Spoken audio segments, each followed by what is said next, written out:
Hi, this is Ruth Brenner, and I have the pleasure today of interviewing Dr. Rob Bradley. The date is 9/26/24, and he's going to talk about his time when he came to Windsor as a doctor in 1977, right? Right. And what really brought me to Windsor was I wanted to be a country doctor, and I wanted to come to Windsor because it was a small town surrounded by farms.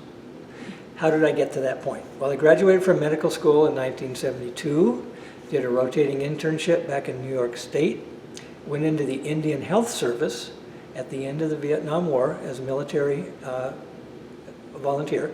I was in the Indian Health Service working on the Navajo Reservation for 2 years, and then came back and finished a family practice residency in Greeley. Then I was ready to move into private practice. Windsor looked like a good opportunity because, again, small town surrounded by farms. It's going to be growing, and Dr. Kadlub was looking for a partner. Okay. So I joined him. Good. And how big population was? What was the population? 3,500. 3,577 people. Yeah. Can't imagine that. Yeah. And Dr. Kadlub was the only doctor in town. At that time, he was. Yeah. Yes. And how did he? What was his mode of practice, and how did he practice medicine? Well, he was a very dedicated doctor. He was on call 24/7. His practice was unique because it was a walk-in practice, no appointments. And he ran everything himself, was well trained. He just needed a partner. So that's the practice that I joined. Yeah. So we did house calls. I enjoyed house calls. 24/7, he and I were on call. You would call me at night. I would come out to see you. We carried injectable medicine with us. We could give you injections for a bad headache or abdominal pain, or even if you had mild congestive heart failure, we could give you a diuretic. So we carried significant medicine with us at that time in our house calls. Farm calls I was really enjoyed seeing farm families. Okay. Yeah. So then you went into practice on your own. Yes. So my practice with Dr. Kadlub broke up after about 7 months. We just didn't have the same style of practice, business disagreements, so we separated. I opened an office on the same block as Dr. Kadlub, and so I had to start from scratch, and bought all my office furniture and equipment. Had to buy it used. Back then, doctors took x-rays in their own office, so I would take an x-ray and sometimes I would take that x-ray into Greeley to show a specialist if I needed advice on the x-ray. It was simple x-rays, like chest x-rays and broken limbs, things like that. So, but I had my own doc room. We developed things. I had my own receptionist, my own office nurse, and took it from there. I was solo. Now I did share call with a couple doctors in Greeley. Okay, so you didn't have to do the 24/7 No. as much. Yeah. But yeah. What was the address of your office? It was next 413 Main. Next to the veterinarian clinic? Yes, right next to the vet clinic. And so a funny story about that was, speaking of x-rays, Dr. Jones, the veterinarian, brought over a German Shepherd because his x-ray machine was down, and I x-rayed his German Shepherd on my machine. So that was our partnership back then. And then Dr. Kadlub's office was, do you remember the address of it?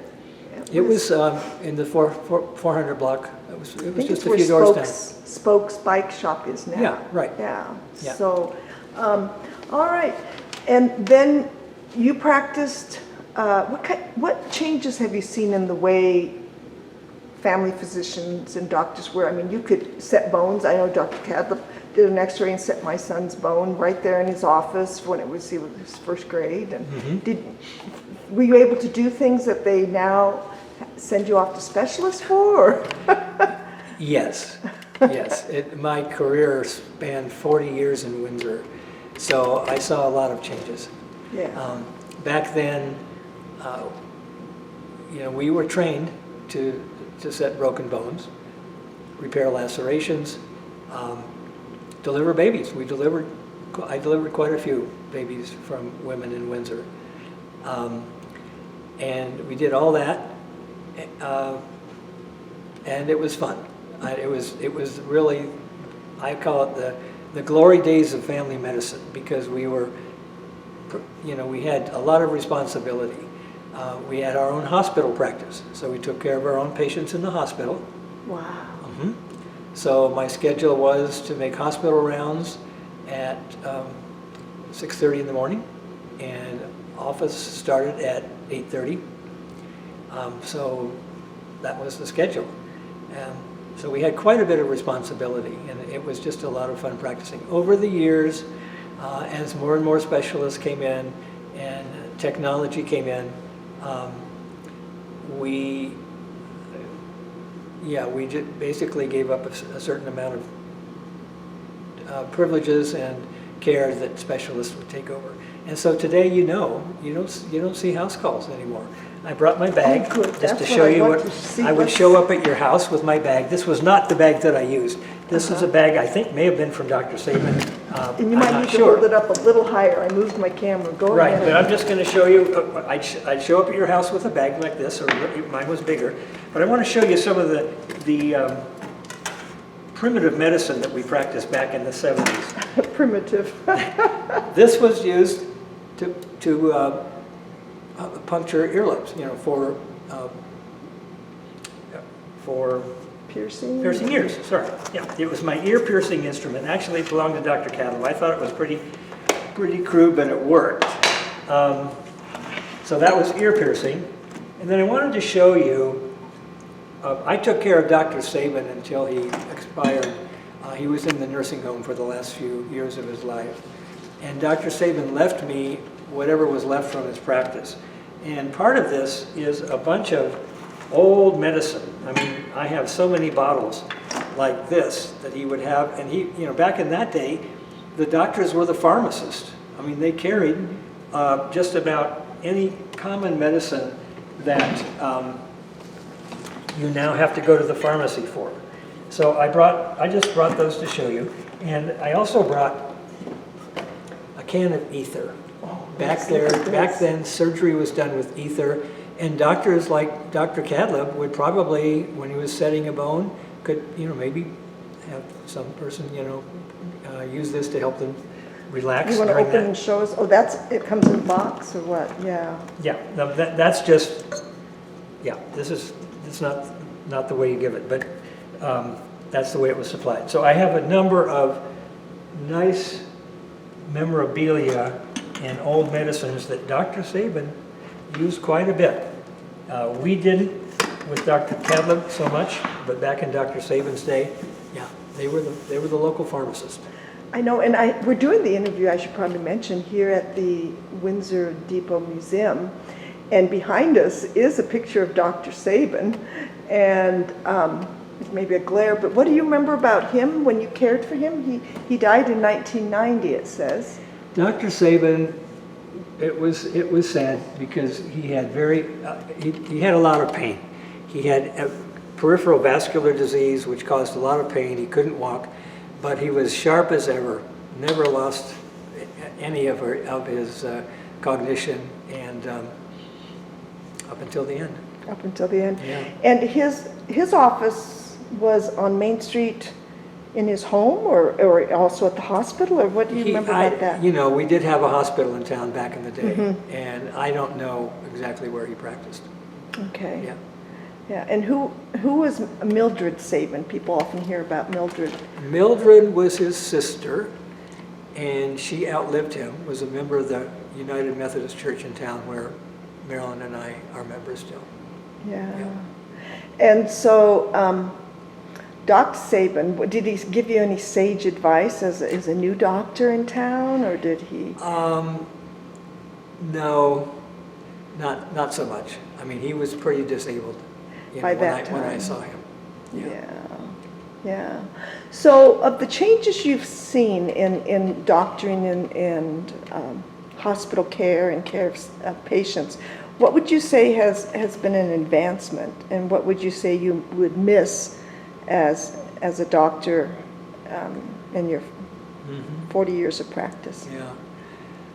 Well, technology has helped a lot. I mean, we have CAT scans and MRIs, and we have many more ways to make accurate diagnoses. Record keeping has progressed a lot. As you know, it's all on computers now, and it allows much more detail and complete records. The downside for physicians is you have to spend the time to do it, and it really takes a lot of time away from your practice. So that, just that technology and the requirement of physicians to spend so much more time documenting in the office and in the hospital has caused premature retirement of a number of doctors. Just did not want to put up with that much stress.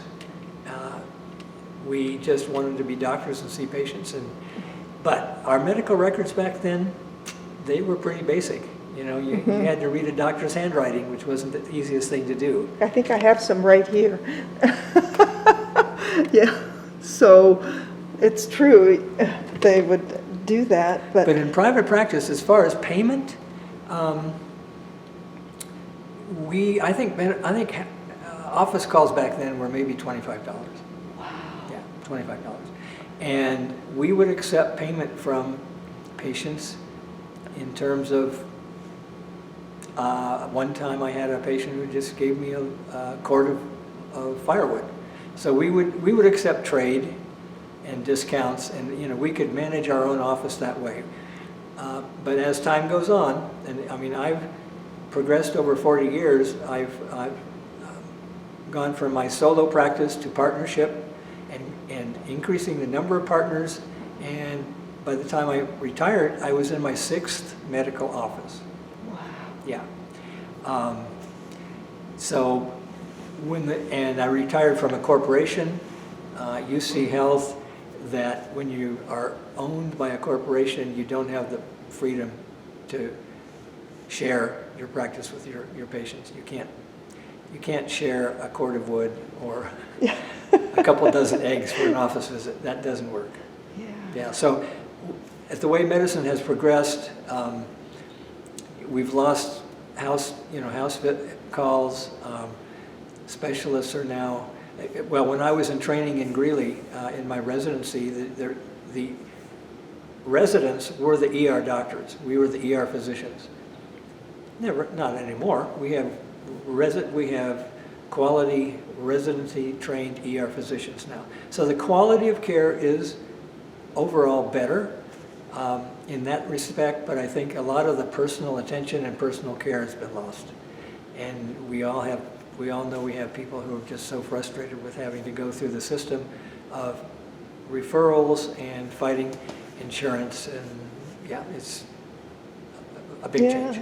I bet. Well, you did 40 years of service. What was one of your favorite or most bizarre situations that you had to respond to, or?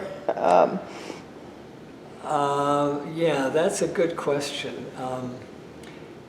I think emergency visits at a farm, for instance, out of town. I just think the number of times. Oh well, I'll tell you one thing that was interesting. The police department in town hired me to come to the police department and draw blood alcohol levels. So they would have people that they wanted to prove that they were intoxicated. At night, they'll call me at 10 or 11 at night, and I'd hop out of bed, and I'd go to the police department and draw blood alcohol. Those were kind of unique. That stopped after a while. I also worked part-time for Kodak, and that was interesting. Back in the day, they hired part-time physicians because they had a full medical department. So yeah, and you asked interesting medical experiences. Probably the one interesting one was a home delivery that I did do in Windsor. I was surprised that I didn't have to do more home deliveries. Living 25 minutes away from the OB department at North Colorado Medical Center in Greeley. but that was a good one. And that person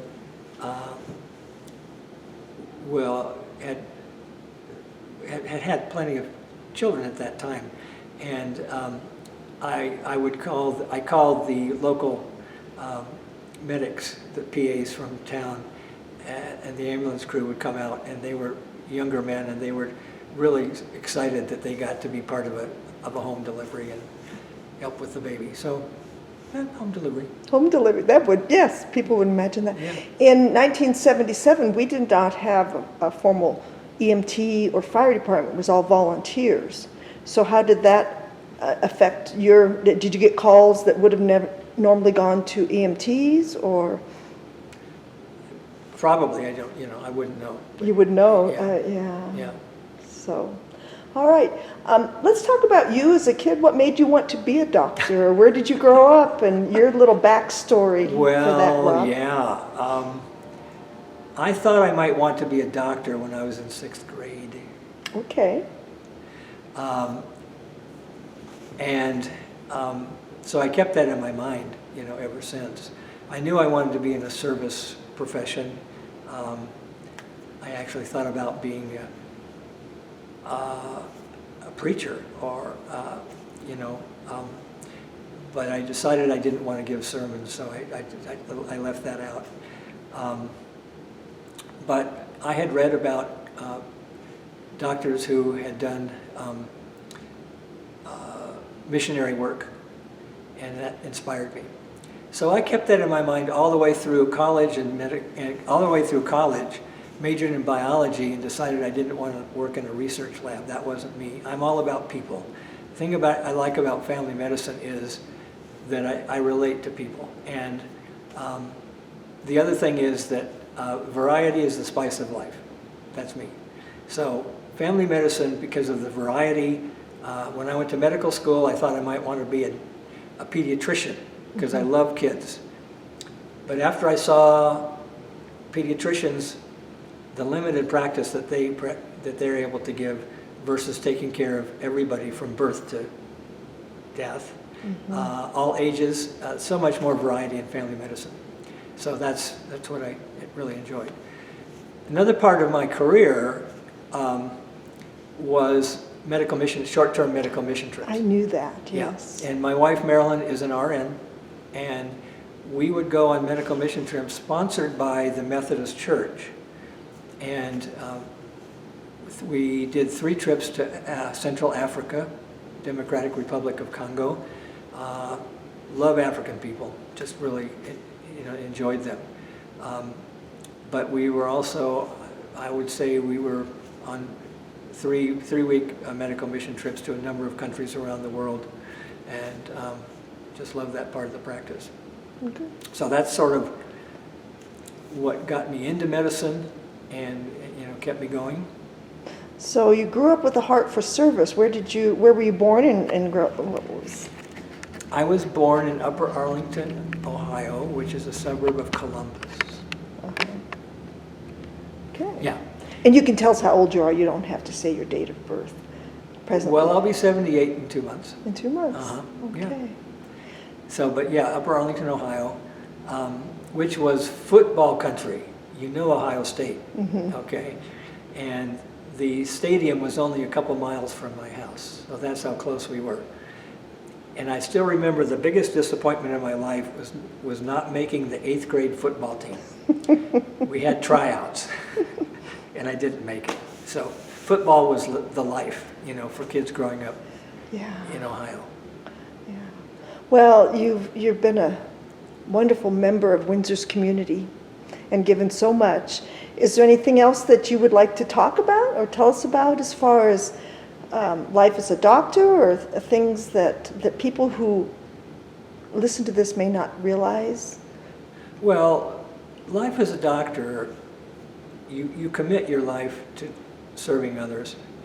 It requires a lot of time to really be dedicated. Requires a lot of time, and so you have to be able to balance your time between your practice and your family and your community. And I think I was reasonably successful about that over my career. I feel good about that. But that's part of being a doctor, because it's a profession that you have to really dedicate your life to. So managing that with a private life is one of the challenges of being a doctor and family physician for sure. But yeah, I wouldn't trade being a family physician for any other specialty in medicine. And I've just, it's just been a great career. Well, you've been a great addition and a wonderful service, and we thank your wife, Marilyn, and your family, too, for allowing you to do that service for our community. Yeah, enjoy it.